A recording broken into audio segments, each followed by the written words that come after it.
I'm Ruby Jones, and you're listening to 7am.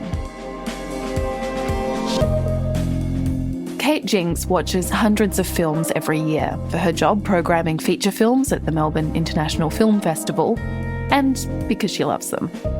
Today, she's bringing you her 5 favourites from 2025. There's Leonardo Dicaprio, of course.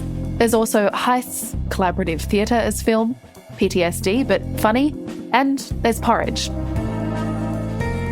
It's Thursday, December 25, and Merry Christmas.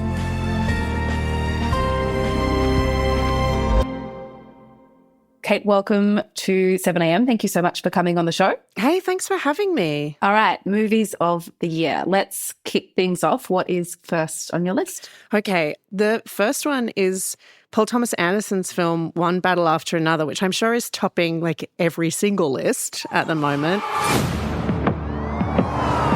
For bringing justice to the vigilante group known as the French 75, we are here to award Stephen Lockjaw with the Medal of Honor. This is a total epic from him. I mean, I know his films are kind of epic in scope, but this one is, it cost a huge amount of money, but it's essentially about a group of like leftist radicals. They're breaking out immigrants from kind of ice-like containers. I want you to create a show. This is an announcement on revolution. There are a lot of bombs. There are a lot of car chases. It's an incredibly enjoyable film. Like, it's just a film you want to see at the cinema on the biggest screen possible. But it's also, of course, very political and very politically minded and kind of a prescient film for the times. Very important to keep your cap shunted like this so you don't accidentally detonate your charge. And you said that the film is prescient in terms of the current political climate. So what do you think it gets right in terms of understanding the political landscape, the growing far right, the deepening political divides in the US, but, also in a lot of the world? Well, it's very much about like this polarized society. And we saw it also with the film like Civil War that came out earlier this year about this kind of growing distrust in the government and in political systems and in the law and kind of radicalization of people that you wouldn't really expect to be kind of becoming radicalized. It does feel like an activist film. I mean, it is also still like a big budget car chase film. But there is something kind of solid to it, I think. And it's also the latest collaboration between Paul Thomas Anderson and Jonny Greenwood of Radiohead. He composed the music for this film. So can we talk a bit about the score? Yeah, it's his 6th score with PTA, which is interesting. I mean, he does so many films, but he just seems to have such a incredible connection with Paul Thomas Anderson, and Jonny Greenwood has just put together this beautiful score. It's very like discordant piano and percussion and like blasts of synth, and it really matches the energy, the frenetic energy of the film. I'd be very surprised if it's not Oscar nominated.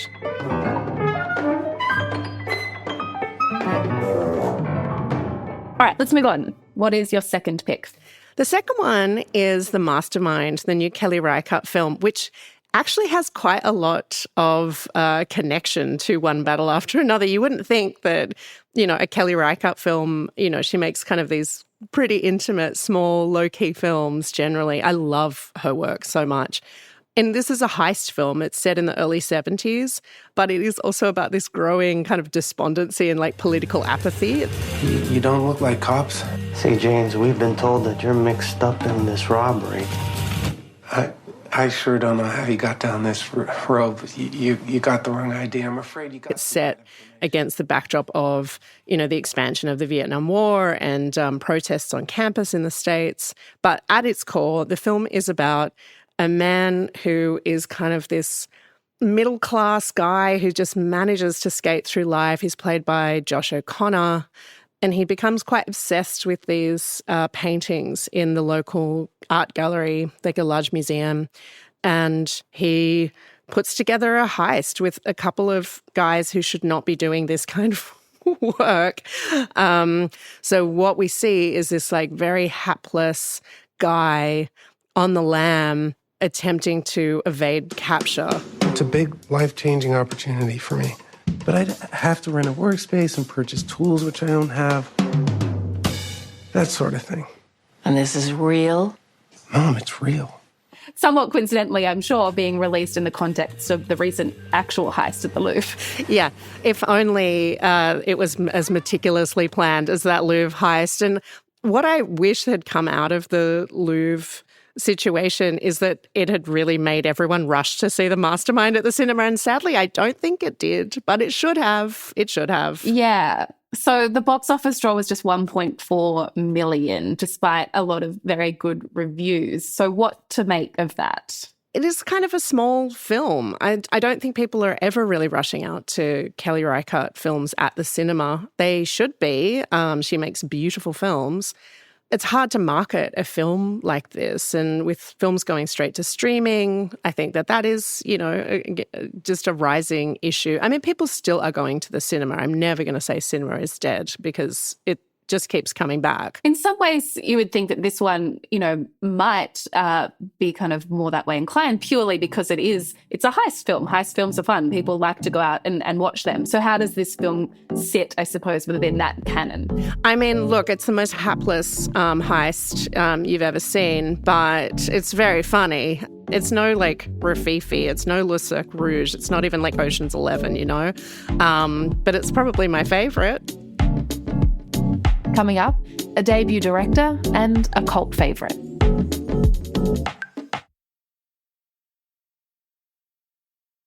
Kate, we're chatting about your favourite films of 2025. What's next on the list? The next one is Sorry Baby.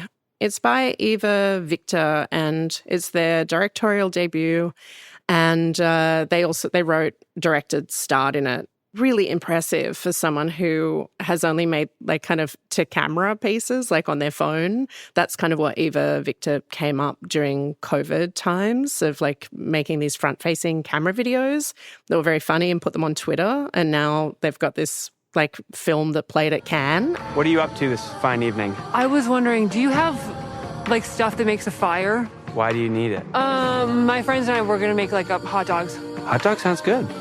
I'm sorry, we only bought 2 hot dogs. It's essentially about this woman who is, she's teaching at a college. It's told in 4 chapters that have been sort of rearranged. So we're not dealing with a linear timeline throughout the film, which matches the kind of emotional state of the character. Reckoning with an assault that occurred.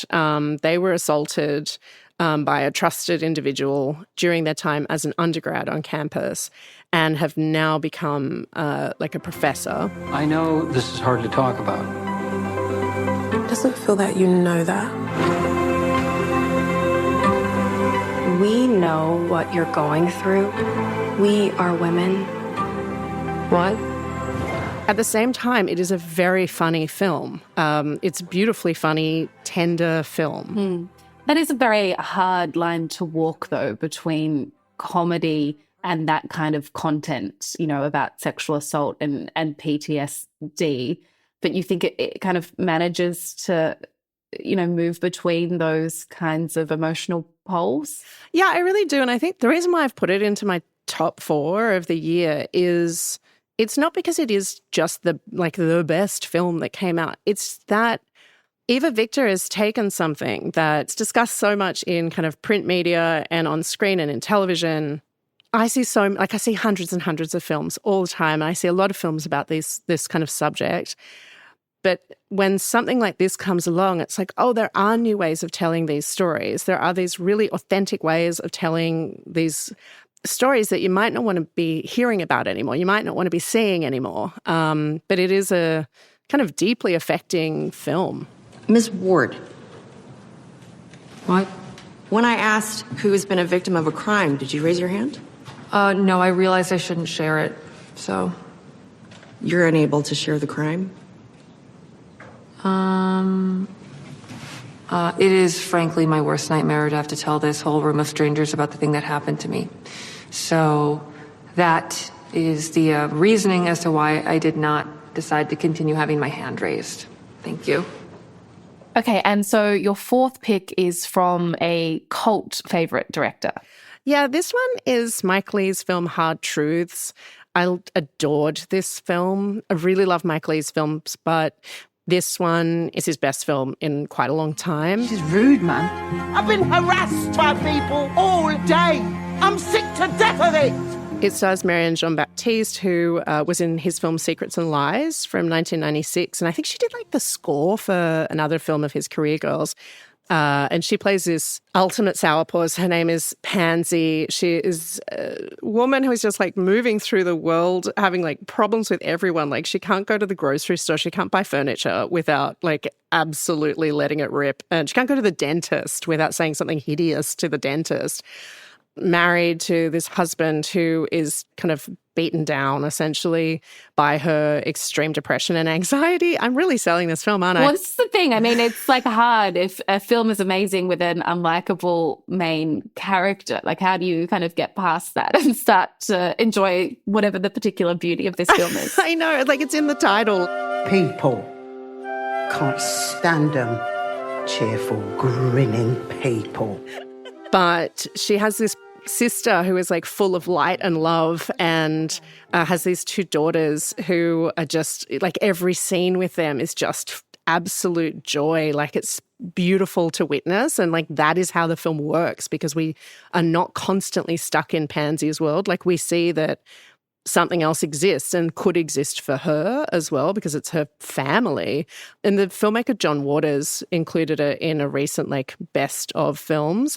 And he just said the greatest thing about it. He said, a wretched experience I'll cherish forever. And I thought, that's just ideal. But it is like, I had lots of laughs in this film. It's like, it's a very dark comedy. Mm. And this film, so there were, I believe, 14 weeks of rehearsals and then a kind of just a 6-week block of filming, which feels to me a little reminiscent of how a play works. Yeah, and he's made a lot of, like, you know, he made all these television dramas as well, and that's how he made them in the 70s and 80s. That's how Mike Leigh works. He brings in a cast. He doesn't do normal auditions. And then he gets everyone in a room and sort of he has a basic idea of the film and then gets everyone to kind of help devise it with him. So it's a really collaborative effort and you very much see that play out on screen. Great. Well, it sounds like the themes here are political, personal, dark but funny. I mean, yeah, look, that's cinema in 2025 in a nutshell, I think. Coming up, how to make the perfect bowl of porridge.